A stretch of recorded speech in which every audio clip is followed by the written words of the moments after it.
Vamos conversar agora com quem entende do assunto, o professor de História Contemporânea da USP, Ângelo Segrilo. Muito bem-vindo, professor. Boa noite para você, primeiramente. Boa noite, Tainá. Prazer estar aqui. Professor, eu sei que o senhor tem acompanhado com bastante atenção esse assunto, já deu algumas declarações e algumas entrevistas aqui para a gente, inclusive. Eu queria te ouvir sobre esses últimos acontecimentos, se a gente pudesse começar sobre a expectativa em torno dessa reunião extraordinária que acontece amanhã, indicando ser uma forma, um gesto, uma manifestação de pressão sobre a Rússia. Acho que é um bom início para a gente entender se, além da parte teórica do que se quer com esse gesto, a gente vai conseguir alguma resposta na prática.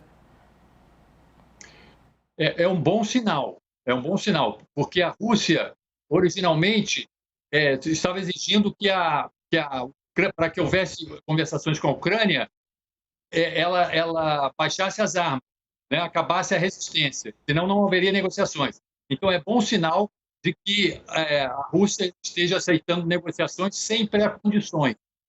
Se vai haver resultados práticos, aí teríamos que realmente ver amanhã, porque, num primeiro momento, talvez os dois lados ainda tentem barganhar, né, jogando mais alto o seu preço. Isso é uma coisa natural em negociações, mas o principal é que um canal estará aberto. Isso é muito importante. Eu conversava mais cedo com a Bárbara Mota, que é professora de Relações Internacionais. Ela fez um comentário a respeito desse assunto também, professor, e eu queria ouvi-lo, se o senhor vai na mesma linha dela, de que as próximas horas também serão decisivas. Eu entendo que é também isso que o senhor está falando, né? O que será barganhado e o que vai acontecer durante as próximas horas, até que, de fato, esse encontro ocorra amanhã. Quais são as perspectivas sobre o que deve acontecer? Quando o senhor fala dessas barganhas, dessas conversas as conversas anteriores e prévias que esses dois lados podem ter para tentar chegar já um pouco mais alinhado nesse encontro, a que exatamente o senhor se refere? Bom, as próximas horas realmente serão decisivas, porque é importante que a Ucrânia continue conseguindo resistir, né, para que haja negociações. Porque se a Rússia tomar a capital, talvez consiga até capturar o presidente Zelensky, né, ou ele tenha que fugir do país e aí a Ucrânia ficaria sem governo. Aí, então, não haverá nem negociações, haverá uma imposição. Então, é importante que a Ucrânia consiga resistir enquanto ainda estão havendo as negociações. Então, por isso é que as próximas horas serão decisivas, porque os ucranianos, surpreendentemente, estão conseguindo resistir por mais tempo do que era esperado inicialmente. Desculpe, professor, a gente iniciou falando sobre a ONU, essa reunião extraordinária, e eu já também fui indicando para a gente falar sobre o encontro que vai acontecer amanhã, para o telespectador que está acompanhando a gente aqui entender o encontro que vai acontecer entre os representantes da Rússia e o governo ucraniano. Queria te ouvir também, professor, sobre essas sanções econômicas que estão cada vez mais intensificadas em direção à Rússia. A Rússia, a gente ouve falar muito de que já está acostumada, e o próprio Putin fala isso, a lidar com sanções. Mas até que ponto? Olha, inclusive eu acho que essas sanções que já foram anunciadas, mesmo não sendo a chamado botão nuclear total, né, a questão do SWIFT, na verdade, o que eles fizeram não foi excluir a Rússia do SWIFT completamente, não. Foi excluir alguns dos principais bancos, o que é um grande golpe para a Rússia, né? Mas, até por interesse do Ocidente, mas deixando uma janela para que ela consiga continuar exportando seu petróleo e gás para os países ocidentais que necessitam, né? Mas eu acho que o fato dos russos terem mudado sua posição de só negociarem se os ucranianos baixassem as armas para a sua nova posição de negociarem sem pré-condições, parcialmente tem a ver com essas sanções que já foram colocadas, principalmente as de ontem, né, que já integraram o SWIFT na conversa, e o Putin, realmente, eles estão se preparando para essas sanções. Eles tiveram sanções desde 2014, se adaptaram a elas, mas acusaram o golpe. O crescimento econômico da Rússia diminuiu de lá para cá, tá mais claudicante, e essas sanções são mais fortes, e eu acho que elas já tiveram um efeito imediato nessa mudança de posição dos russos. Eles estão levando esse cálculo em consideração, que talvez, se eles conseguirem fazer um acordo com a Ucrânia que satisfaça mais ou menos os dois lados, principalmente preservando a independência da Ucrânia, que é o principal, talvez essas sanções, até como estímulo, na própria negociação, isso pode entrar na jogada, né? As negociações, por enquanto, são só entre Rússia e Ucrânia, mas eles podem levar mensagens para os seus aliados ucranianos, podem levar para o Ocidente, etc. E talvez alguma coisa possa ser conseguida no sentido de que as sanções até voltem um pouco atrás em troca da independência da Ucrânia e da manutenção do governo, né? Provavelmente também com concessões ao Putin e aquelas repúblicas separatistas lá. Agora, professor, olhando um pouquinho também para os países da Europa, ali próximos envolvidos, o senhor deve ter acompanhado também ainda a manifestação da Alemanha e uma preocupação, até eu queria entender o que está em torno, o que muda, né, em relação à preocupação do mundo sobre a nossa segurança, quando a Alemanha diz que vai dispor 2% do PIB para a defesa, ou seja, investir massivamente ali na defesa do seu país, intensificando, então, esse tipo de investimento. É muita coisa. O que a gente pode tirar de análise disso? O que significa quando o país do tamanho, a potência que significa a Alemanha, decide destinar 2% do seu PIB para a sua segurança? Significa que nós podemos estar vendo aí uma escalada armamentista, né? Com o aumento das tensões, pode-se criar aí uma reação em cadeia de uma escalada armamentista, e é muito simbólico a questão da Alemanha, porque a Alemanha, desde a Segunda Guerra Mundial, ela tem tido, assim como o Japão, né, que teve uma limitação por muito tempo de 1% com gastos militares, o que, aliás, ajudou o Japão a crescer economicamente, em vez de gastar com armas, gastou crescendo economicamente. É muito simbólico que a Alemanha, com uma tradição muito longa, venha romper isso agora em vista das tensões. Isso está mostrando que a situação realmente é séria, né? Juntando-se ao fato de que o Putin fala em armas nucleares, né? É uma coisa que nós temos todos que tomar cuidado. Então, é uma situação séria, pode detonar uma escalada militar de aumentos de armamentos, né? E também pode criar uma recessão mundial, né? Com essa confusão toda de SWIFT, que afeta não só a Rússia, mas vai afetar também os países ocidentais, né? Porque a Rússia tem um comércio muito grande com esses países. E também os efeitos psicológicos disso. A gente tem que lembrar que o mercado muitas vezes é dominado por efeitos psicológicos. Às vezes não há uma base material, mas você tem aquele sentimento de manada. Alguém acha que algum banco não vai aguentar, e aí corre todo mundo, e aí um banco entra em falência, e aí vem uma reação em cadeia, né? Então, isso aí nós temos que tomar cuidado, vamos torcer para que essas negociações vão adiante, porque nós podemos estar entrando numa espiral violenta aí, tanto no campo econômico quanto no próprio campo armamentista.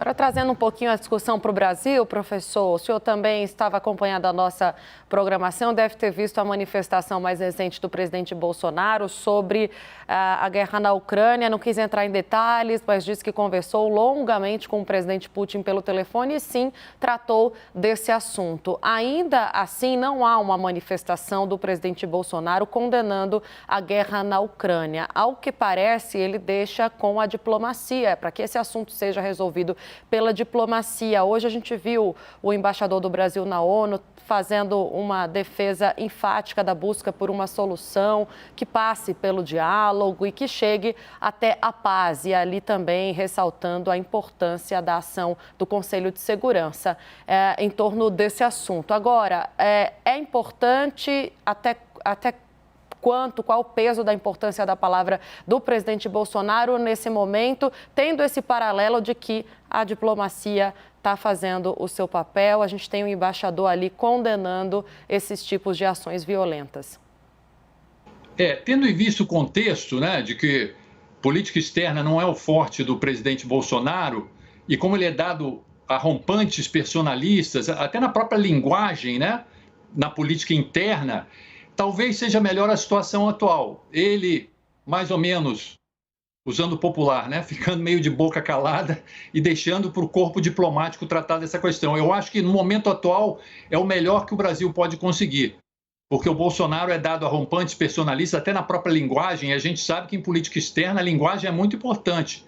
Então, você tem que ter um treinamento técnico para isso e ter muito cuidado na linguagem externa, não pode sair falando informalmente de qualquer maneira, que pode ser mal entendido. Então, eu acho que, em vista de todo esse contexto, eu acho que a situação atual é a melhor de todas. O Bolsonaro deixando mais para o corpo diplomático se pronunciar, o corpo diplomático puxando para o lado da diplomacia tradicional brasileira e vamos levar adiante sem grandes sobressaltos, esperemos. Uhum. Professor Ângelo, eu queria que o senhor trouxesse um pouco para a sua área também, para a história, contextualizasse para a gente. O senhor mencionou 2014, datas importantes, a chegada, o que foi a chegada desse novo presidente, a insatisfação à época da população com o presidente que estava no poder. Eu queria que o senhor falasse um pouquinho sobre essa escalada que já há alguns anos vem dando sinais de que estava se intensificando e de que poderia chegar a esse ponto que a gente está vendo agora. Para quem não conhece muito a história desse conflito, né, a Ucrânia é um país que não é homogêneo, né? Assim como os países eslavos em geral, eles são estados multinacionais. É um estado em que convivem várias nacionalidades diferentes. No caso da Ucrânia, as duas maiores são os cidadãos ucranianos de origem étnica ucraniana e os cidadãos ucranianos de origem étnica russa, né? E conviviam relativamente bem até 2014. Só que em 2014 houve a derrubada do presidente de então, que era um russo étnico. Então isso aí levou uma escala, foi derrubada através de uma revolução popular. E os cidadãos ucranianos de origem étnica russa não aceitaram a derrubada do presidente de origem étnica russa, o Viktor Yanukovych. E nas duas províncias em que eles são maioria, eles disseram não aceitamos o novo governo central e entraram em rebelião. E essa situação continua até hoje, com uma modificação. Antes, nenhum país do mundo os reconhecia diplomaticamente, essas duas províncias separatistas, né? Donetsk e Luhansk. E agora, né, nesses dias que se passaram, a Rússia reconheceu oficialmente essas duas repúblicas independentistas, reconheceram sua independência, e aí aprofundou a confusão, né, porque a Rússia entrou na jogada, e entrou na jogada de uma maneira surpreendente. Todos esperavam que o Putin mandasse as suas forças, que ele chama de forças de paz, para as duas províncias, né? No sentido de garantia ali de que o governo ucraniano, central ucraniano, não invadiria, alguma coisa assim. Mas ele foi além e está tentando tomar a capital da Ucrânia para forçar de uma situação de superioridade de força uma melhor posição para esses separatistas. E aí estamos numa escalada cada vez maior desse conflito. O senhor vê saída para esse conflito que não passe pela redenção da Ucrânia? A Ucrânia vai ter que ceder muito mais para poder conquistar uma situação de paz? E ao que parece, pelas declarações do presidente Zelensky, não é o intuito deles agora, né? O intuito é de resistência. O que eu acho que a Rússia vai tentar forçar nessas negociações é que a Ucrânia se torne um país neutro. Ou seja, não vai pertencer a nenhum bloco. Ele vai tentar forçar isso. Agora, na Ucrânia tem um problema. Em 2019, os ucranianos colocaram na Constituição ucraniana que é dever do parlamento e do presidente tentar implementar a entrada da Ucrânia na União Europeia e na OTAN. Está na Constituição. Então, isso engessou o problema, porque essa solução da neutralização da Ucrânia, tornar um país neutro, que muitos especialistas, o Kissinger, por exemplo, recomenda, dentro do contexto que nós temos, né, o mal menor, é proibida pela Constituição ucraniana. Então, eu acho que o Putin, na negociação, vai forçar que haja uma mudança na Constituição ucraniana para que a Ucrânia possa se tornar um país neutro, e ele vai exigir que ela se torne um país neutro para manter sua independência lá e E aí aquela questão das duas repúblicas separatistas, eles vão negociar, ou vão ser mantidas como províncias independentes, territórios independentes, ou talvez ele force, o Putin negocie para que as províncias continuem na Ucrânia, mas com autonomia. Né? Porque a Ucrânia até 2014 era um estado unitário, né? Como a Áustria, por exemplo. Os governadores das regiões não são eleitos pela população local, são nomeados pelo governo central. E aquelas, depois daquela confusão de 2014, essas províncias não aceitam isso, elas queriam autonomia. Talvez o Putin até force isso, gosta dessa solução, porque tendo aquelas duas províncias ali dentro da Ucrânia, o Putin vai ter influência internamente na Ucrânia. Eu acho que para ele é até melhor do que elas se separarem da Ucrânia e a Ucrânia ficar 100% contra a Rússia, né? Tá certo. Ângelo Segrilo, professor de História Contemporânea da USP, trazendo para a gente o contexto histórico em torno da guerra na Ucrânia e também ajudando a gente a montar o quebra-cabeça e também pensar para além das próximas horas, dos próximos dias, o que pode acontecer. Muito obrigada pela sua participação. Sei que o senhor também deu uma entrevista para o William Vac, não é isso? Fazendo uma propagandazinha aqui, eu vou estar no programa do William Vac às 10h45 com 2 outros especialistas falando sobre esse tema, para quem quiser aprofundar. Certo, tá aí então o convite, 9h45, professor, não perca o horário hoje então no WW, sua presença lá garantida. Obrigada, até uma próxima, professor. Sou eu que agradeço o convite. Boa noite, Tainá.